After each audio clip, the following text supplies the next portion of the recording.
पूर्वं दर्पणदृश्यमानगरी तुल्यं नगान्तर्गतं पश्यन्नात्मनिनाय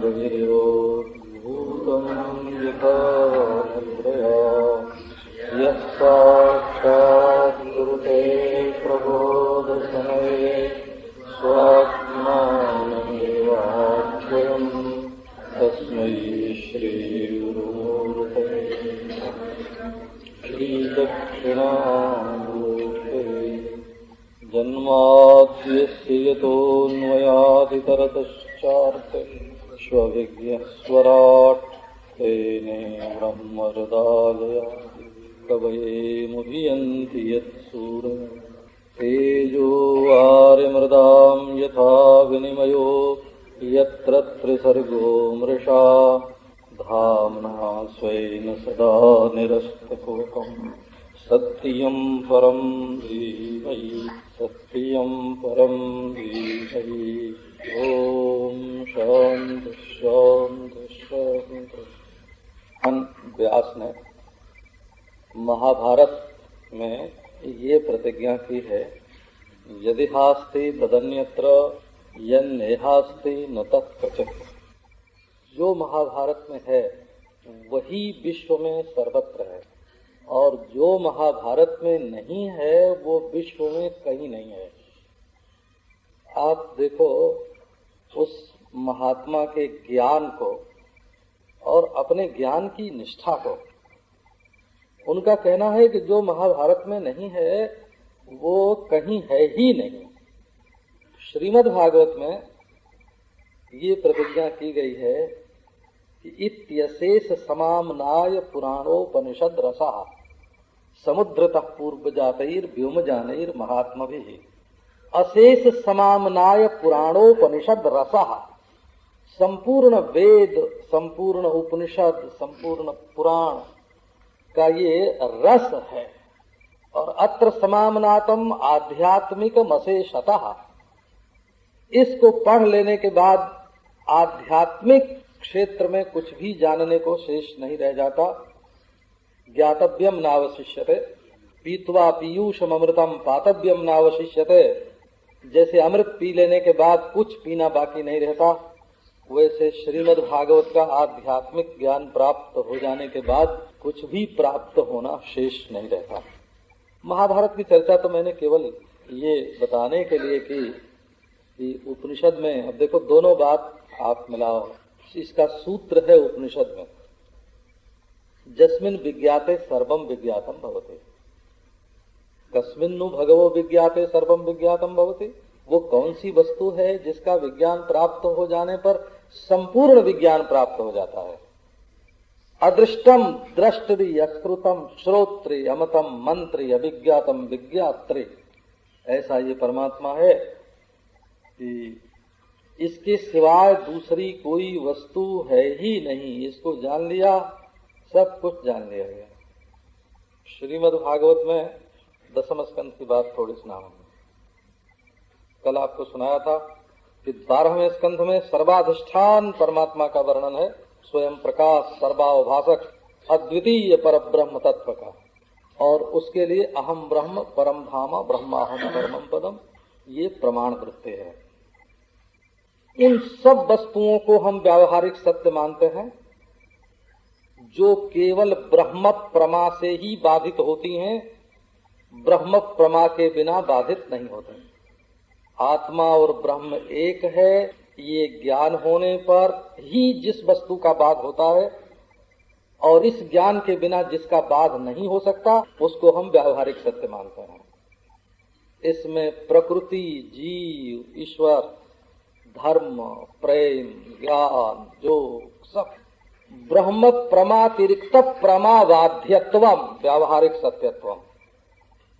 जब तक ब्रह्म प्रमा नहीं होगी तब तक द्वैत का बाध नहीं हो सकता।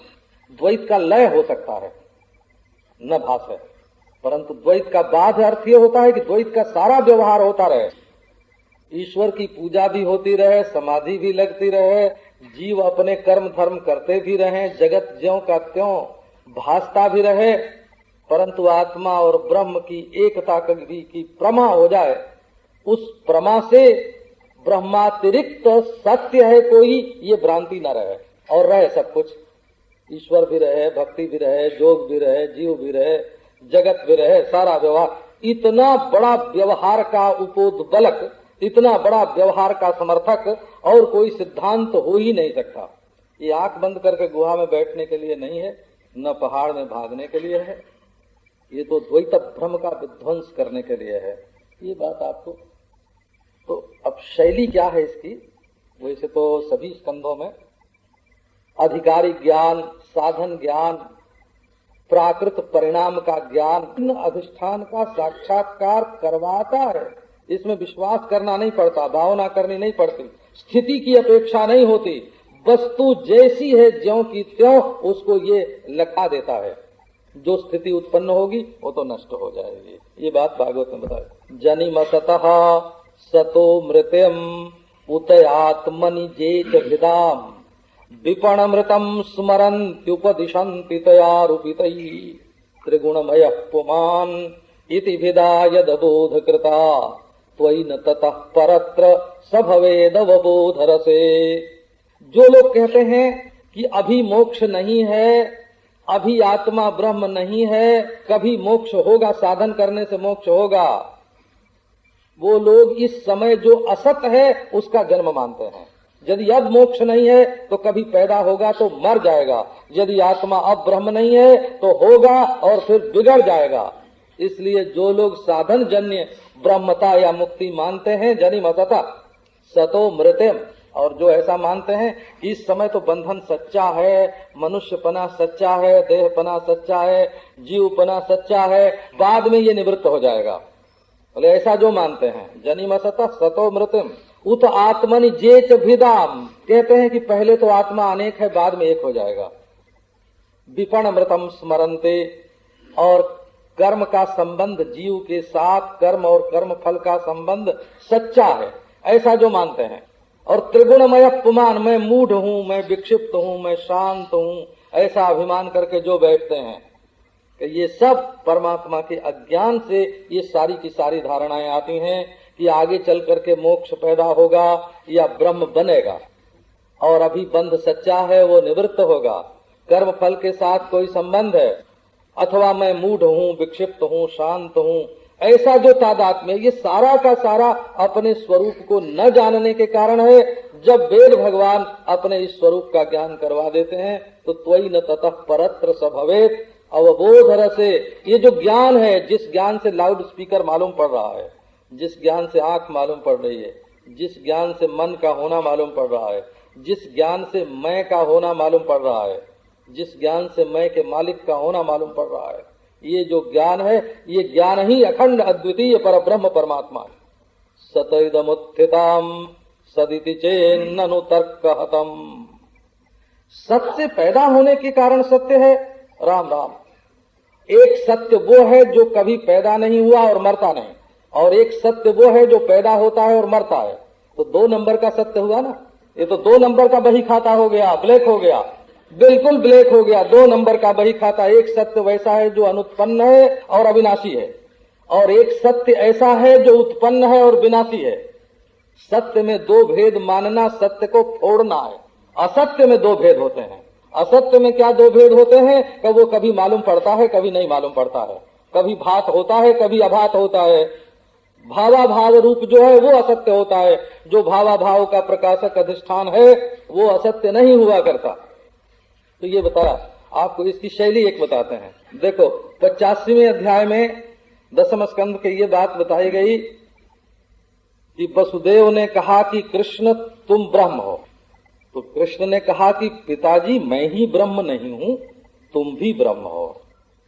फिर ये देवकी मैया भी ब्रह्म है, ये बलदाऊ भैया भी ब्रह्म है, का ये द्वारकावासी भी ब्रह्म है, ये संसार के सब प्राणी ब्रह्म हैं, का ब्रह्म के सिवाय दूसरी कोई वस्तु नहीं है।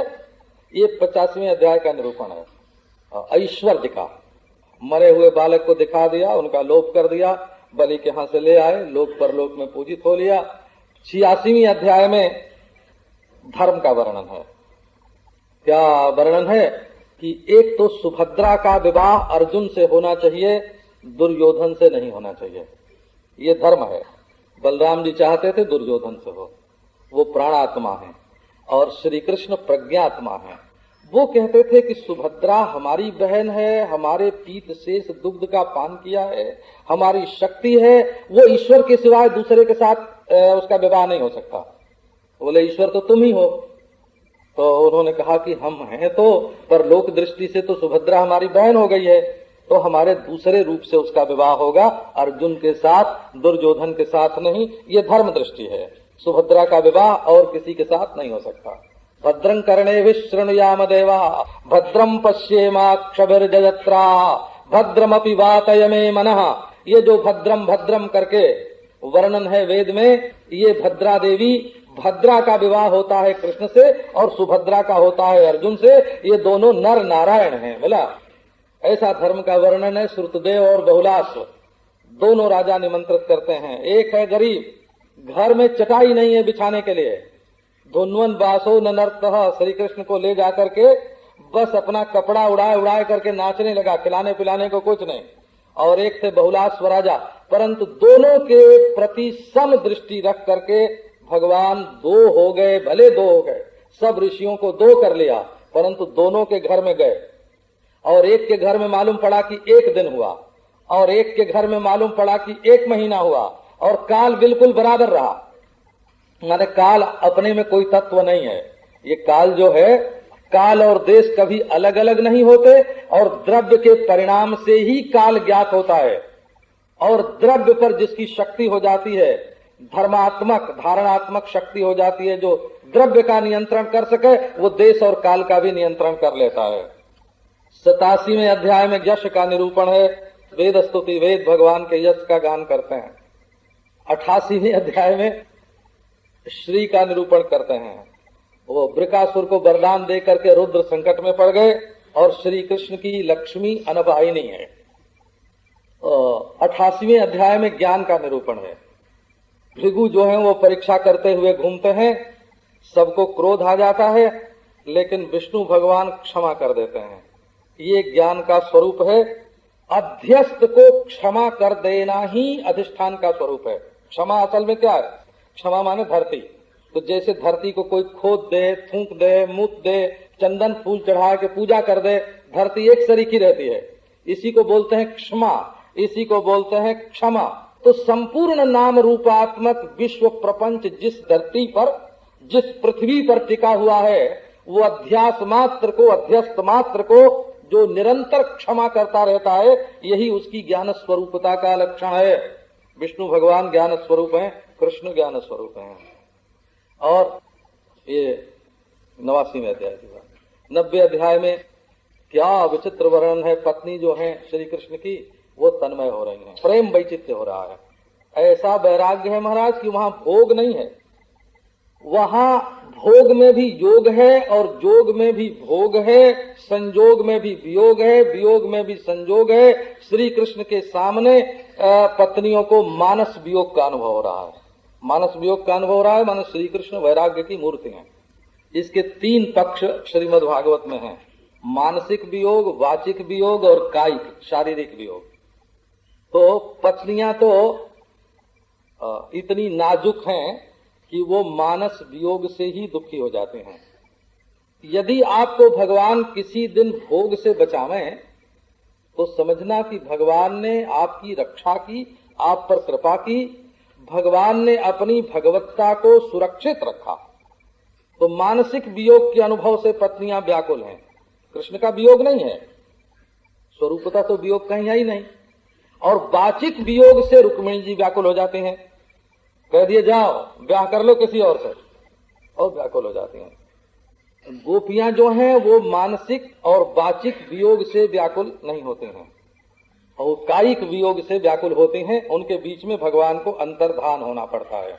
माने उनका इतना प्रेम है कि यदि वहां मानसिक वियोग होवे तो वो ध्यान में मग्न हो जाएंगी, वियोग ही नहीं मालूम पड़ेगा। और यदि वाचिक वियोग होवे, रुक्मिणी की तरह कुछ कहें सुने तो लड़ जाएंगे उनसे, वो तो अपना मानते हैं कृष्ण को। तो जब शारीरिक वियोग हुआ माने अंतर्धान हो गए, तब गोपियों को दुख हुआ, और दुख होने से उनके हृदय में जो प्रेम का बंधन था वो टूट गया। क्या वर्णन की शैली आपको सुनावे हैं। इसके पहले 85वें अध्याय के पहले 3 अध्यायों में जो कुरुक्षेत्र के ग्रहण का वर्णन है, वहां यज्ञ है कि सत्संग है, आप देखो तो बड़ी आश्चर्य होगा। वहां तो ये कहा जा रहा है, नाग्निर न सूर्यो न च वायु तारकम, अग्नि, सूर्य, वायु और चंद्र तारे ये मनुष्य के दुख को दूर नहीं कर सकते, पाप को दूर नहीं कर सकते। उपासिता भेद कृतो हरंत्यगम विपश्चितो हंति मुहूर्त सेवया। कोई 1 लाख वर्ष योग करे और शांति से बैठा रहे, और कोई 1 क्षण का सत्संग करे, तो 1 क्षण का सत्संग मनुष्य की वृत्ति को ब्रह्माकार करके अविद्या को निवृत्त कर सकती है, और कोटि वर्ष की समाधि अविद्या को निवृत्त करने में समर्थ नहीं है, क्योंकि समाधि में निवर्त्य निवर्तक भाव ही नहीं है। वो केवल विक्षेप से बच करके बैठती है, विक्षेप को मारती नहीं है, और ये विक्षेप का बाध कर देता है ज्ञान। इसीलिए भगवान श्री कृष्ण ने कहा, यस्यात्म बुद्धि कुणपेत्र धातुके। इस शरीर को तो मानते हैं मैं, स्वधि कलत्रादिशु, और पत्नी को और पुत्र को मानते हैं मेरा, और पत्थर की मूर्ति को मानते हैं पूज्य। ऐसे कृष्ण का वचन है, स्वधि कलत्रादिशु भौम इज्यधि, मिट्टी की बनी हुई चीज को अपनी पूज्य मानते हैं। जस्यात्म बुद्धि कुणपेत्र धातुके स्वधि कलत्रादिशु भौम इज्यधि।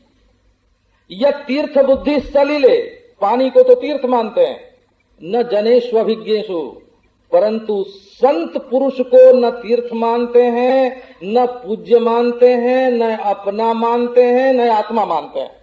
बोले कि बस अब बैल और गधा देखने के लिए दुनिया में घूमने की जरूरत नहीं है, इन्हीं को देख लो। ये श्रीमद् भागवत का श्लोक है, वो श्रीमद् भागवत। आप लोग ये नहीं समझना कि उसमें केवल ताता थे है। लोग मूर्ख हैं, पढ़ते तो है नहीं, दूसरे से सुन लेते हैं कि अरे उसमें तो माखन चोरी का वर्णन है। अरे माखन चोरी का वर्णन भी बहुत बढ़िया वर्णन है, चीर हरण का वर्णन भी बहुत बढ़िया वर्णन है, पर आपने ये सुना नहीं, न यमयानि तीर्थानि न देवामृत छिलामया, भागवत का श्लोक है। पानी के तीर्थ नहीं हुआ करते, मिट्टी और पत्थर के देवता नहीं हुआ करते, न देवामृत छिलामया ते पुनन्त्युरुकाले न दर्शना देव साधवः। वो बहुत देर में पवित्र करते हैं, और सत्संग जो है वो तुरंत पवित्र करता है, हमारे मन को पाप ताप से संसार से निकाल करके भगवान में डाल देता है। बोले ये वसुदेव आके महात्माओं से कहते हैं कि यज्ञ कराओ तब हम पवित्र हो जाएंगे। नारद जी ने कहा मूर्ख हैं वसुदेव, बिल्कुल ये बात है। सन्निकर्षोत्र मर्त्यानाम अनादरण कारणम, एक साथ रहने से मनुष्य अनादर करता है। गंगा किनारे के लोग जाते हैं दूर के सरोवर में स्नान करने के लिए, गंगाम्भस तत्रत्यो जाति शुद्धे, गांगम हित्वा जथा बारी तत्रत्यो जाति शुद्धे। गंगा के किनारे रहने वाला दूसरे तीर्थ में स्नान करने के लिए जाता है, ये पास रहने का कारण है। ये हमको जो सृष्टि में संत मिलते हैं, इसके कारण उनके प्रति तिरस्कार बुद्धि होती है। तो ये यज्ञ से सत्संग श्रेष्ठ है, ये बात कुरुक्षेत्र के ग्रहण में बताई हुई है। और वहीं गोपियों को भगवान ने अध्यात्म शिक्षा दी। गोपी नाम स गुरुर गति, श्री कृष्ण भगवान ने गोपियों का गुरु बन करके उनको ब्रह्म ज्ञान का उपदेश किया और उनका कल्याण कर दिया। उसके पहले सुदामा जो है वो दरिद्र हैं। वो जब भगवान श्री कृष्ण के घर में पहुंचे हैं महाराज, जिस पलंग पर पत्नी जी सोती थी रुक्मिणी जी, उसी पलंग पर सुदामा को सुलाया है, भागवत में वर्णन है। निवासितः प्रिया जुष्टे पर्यंके, प्रिया जुष्टे पर्यंके। रुक्मिणी जी जो पलंग लगाती थी अपने हाथ से, जिसको संवारती थी, सजाती थी, जिस पर भगवान को सुलाती थी और सोती थी, उस पर सुदामा को सुलाया गया। और श्री कृष्ण सुदामा ही के साथ सोए।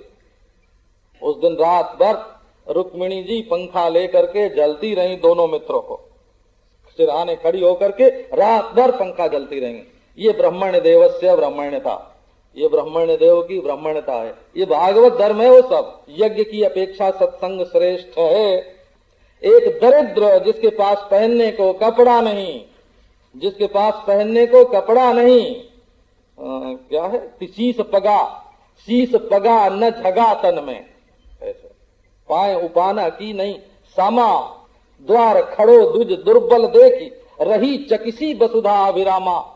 वो पूछत दीन दयाल को नाम, बतावत आपनो नाम सुदामा। और पानी परात को हाथ छुयो नहीं, नैनन के जलते पग धोए। अपनी आंखों के प्रीतो व्यमुंचद अब बिंदुन, श्रीमद् भागवत में लिखा, बस टपाटप आंसू की धारा बह रही है, और एक मुट्ठी चावल छीन के खाया और सर्वस्व दे दिया उसको। वो राजा भी हो गया, वो ब्राह्मण भी हो गया और ऋषि भी हो गया। ऋषित्व भी उसमें और ब्राह्मणत्व भी उसमें, दोनों की स्थापना की, उसकी पत्नी, उसके पुत्र, सबका कल्याण कर दिया। युधिष्ठिर के यज्ञ में आकर के वहां भागवत बनाया उनको। जरासंध से लड़ने के लिए पहले नहीं गए, पहले उद्धव जी की सलाह से, ये उद्धव भागवत हैं तो उनकी सलाह मानी, युधिष्ठिर के यज्ञ को पूरा किया। उसमें ऐसा विलक्षण वर्णन है, एक तो जरा सी भी असावधानी मनुष्य से हो जाए तो बड़े अनर्थ का कारण बन जाते हैं।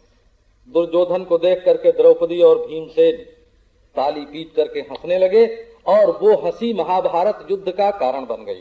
तो मनुष्य को अपनी क्रिया में कितना सावधान रहना चाहिए, ये भागवत धर्म है। अपनी प्रत्येक क्रिया में उसको सावधान रहना चाहिए। भगवान अपने भक्त का सब मनोरथ पूरा करते हैं। असल में राजसूय यज्ञ का उद्देश्य ये है कि भगवान श्री कृष्ण सर्वोपरि हैं। राजसूय यज्ञ में अग्र पूजा भगवान की होती है, ये वहां कहना है। शिशुपाल दंत वक्रादि द्वेष करते हैं, उनका भी कल्याण होता है। युधिष्ठिर कहते हैं श्री कृष्ण तत्वज्ञ हैं और कर्म से न तो इनके तेज की वृद्धि होती है और न तो ह्रास होता है। एष नित्यो महिमा ब्राह्मणस्य न कर्मणा वर्धते नो कनिया। जरासंध रूप शत्रु को मारने के लिए भगवान छल वेश भी ग्रहण करते हैं और भीमसेन को शक्ति देते हैं। क्यों? एक जरासंध को मारने से अयुते द्वे शतान्यष्टौ 20,800 कैदी छूट जाते हैं। राजा होने पर भी 20,800 कैदी थे जरासंध के, उनको छुड़ाने के लिए 20,800 को छुड़ाने के लिए एक राजा का वध भी श्रेष्ठ है। भागवत धर्म में हिंसा से नहीं डरते हैं, उसमें भगवत प्रेरणा मुख्य होती है। वसुदेव अपनी बात से मुकर जाते हैं, भगवान की आज्ञा का पालन करते हैं और भगवान को गोकुल पहुंचा देते हैं। विवाह के प्रसंग में देखो तो बड़े ही विचित्र आते हैं प्रसंग। उनमें से आपको कहीं भगवान 7 बैल नाच करके किसी को ले आते हैं, 7 बैल नाच करके ले आते, किसी को बिना देखे निशाना लगा के, लक्ष्य दिखता नहीं है और निशाना लगा करके और किसी को ले आते हैं। किसी का मन श्री कृष्ण के प्रति अत्यंत आसक्त है तो उसका अपहरण करके भी ले आते हैं। किसी को समाज में कोई पूछने वाला नहीं है। 16,000 जो लड़कियां भौमासुर के यहाँ इकट्ठी कर ली गई थी, उनका समाज में कोई स्थान नहीं था। एक असुर के घर में 16,000 लड़की और इतने दिनों तक कैद हैं, उनके चरित्र पर कौन विश्वास करेगा? समाज में उनको कौन समान स्थान देगा? ये देते हैं कृष्ण। इतना क्रांतिकारी कदम उठाया है। युधिष्ठिर चाहे माने चाहे न माने, द्वारकावासी चाहे स्वीकार करें चाहे न करें, दुनियादार चाहे निंदा करें, परंतु समाज में इनका भी सबके बराबर, विवाहित योग्य पत्नियों के बराबर ही इनका स्थान होना चाहिए। वहां से लाके द्वारका के घर में रख लिया, उनको रख नहीं लिया, उनके साथ विवाह किया, उनकी संतान हुई और उनके सब के सब। कुब्जा को भी भगवान ने स्वीकार किया है, इनकी तो चर्चा ही क्या। एक मात्सर्जवान था राजा पौंड्रक, वो नकल करता था वो कृष्ण की, तो कृष्ण क्या हमसे बड़े हैं, वो मात्सर्जवान था। ये कंस जो है वो भयवान अहंकार था और शिशुपाल द्वेषवान अहंकार था और पौंड्रक मात्सर्जवान दंभी अहंकार था। इनको भगवान ने सबको ध्वस्त किया। बलराम जी को महान शक्ति दी। लेकिन ये सब आता कहां से है? ये भागवत धर्म असल में उदय कहां से होता है? ये भागवत की इसके संबंध में विशेषता है। वो कहते हैं नाक से सूंघने पर भी भागवत धर्म का उदय हो सकता है। तुलसी सूंघो, भागवत धर्म आवेगा। लेकिन पहले सुना हुआ हो कि तुलसी की क्या महिमा है, वो भगवान के चरणों की कितनी प्रिय है, उसका महात्म्य सुना हुआ हो तो मूर्ति के दर्शन से भी भागवत धर्म आवेगा, परंतु मूर्ति की महिमा सुनी हुई हो। संत का शरीर स्पर्श करने से भी भागवत धर्म आवेगा, पर संत की महिमा सुनी हुई हो। क्योंकि अतीन्द्रिय पदार्थ जो है एक मंत्र के श्रवण से हृदय में भागवत धर्म आ सकता है, परंतु उसके महात्म्य का ज्ञान पहले से होना चाहिए। तो शब्द, स्पर्श, रूप, रस, प्रसाद खाने से भी भागवत धर्म आ सकता है। भागवत में से हम दृष्टांत सुना दें। उच्चिष्ट लेपान अनुमोदितो द्विजयी सकृत स्म भुंजे। भोजन से भी भागवत धर्म आवे, सूंघने से भी आवे, देखने से भी आवे, छूने से भी आवे, सुनने से भी आवे, मन में ध्यान करने से भी आवे, लेकिन महात्म्य पहले से मालूम होना चाहिए। तो सबके मूल में अतीन्द्रिय पदार्थ के साक्षात्कार में जो वस्तु हमारे इंद्रियों के विषय नहीं हो रहे हैं, उन पदार्थों के संबंध में ज्ञान प्राप्त करने का साधन है एक केवल श्रवण। रुक्मिणी रहती थी कहाँ? कुंडनपुर में रहती थी, बरार में, भीष्म में, विठोबा रखुमाई है ना, विदर्भ में, बरार में। तो उसने श्री कृष्ण को सूंघा नहीं था, चखा नहीं था, देखा नहीं था, छुआ नहीं था, और उनकी आवाज कभी सुनी नहीं थी, परंतु उसके हृदय में भागवत धर्म का, श्री कृष्ण प्रेम का उदय कैसे हुआ?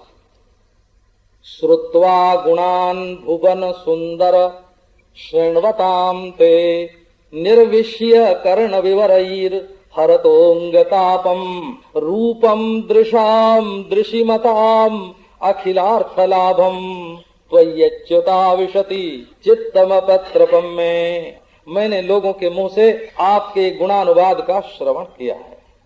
आपके गुणानुवाद ऐसे हैं कि जब वो कान में प्रवेश करते हैं तो कान के रास्ते हृदय में जाकर के सारे पाप ताप मिटा देते हैं। हमारी लज्जा छूट गई, हमारा गौरव मिट गया, हमारा अभिमान टूट गया, अब निर्लज्ज होकर के हमारा चित्त तुम्हारे अंदर प्रवेश कर रहा है। नारायण। और श्री कृष्ण स्वयं आए और उठा के ले गए। बोला ये भागवत धर्म की विशेषता है। भागवत धर्म की विशेषता है जहां वेदांत श्रवण की ये महिमा है कि चित्त वृत्ति ब्रह्माकार होकर के अविद्या को नष्ट कर देते हैं। चूंकि अविद्या कल्पित है, इसलिए कल्पित ब्रह्माकार वृत्ति भी अविद्या के निवारण में समर्थ है और परमात्मा का साक्षात्कार हो जाता है। यहाँ भागवत धर्म में स्वयं भगवान हमारे हृदय में प्रवेश करते हैं और हमारे दुख को, हमारे विक्षेप को, हमारे ताप को मिटा देते हैं। ये रुक्म शब्द का संबंध जो है वो हिरण्यगर्भ के साथ है। हिरण्य और रुक्म दोनों शब्दों का अर्थ एक ही है। हितम रमणीयम च भवति। हिरण्यगर्भ माने सूक्ष्म वृत्ति है, हिरण्य गर्भात्मक वृत्ति है रुक्मिणी, और ईश्वर के साथ वो मिलती है, वही उनकी नारायण। तो अंत में ये समझो कि उसको द्वारका में ला करके, द्वारका में भगवान श्री कृष्ण विवाह करते हैं और फिर प्रद्युम्न आदि पुत्रों की उत्पत्ति होती है।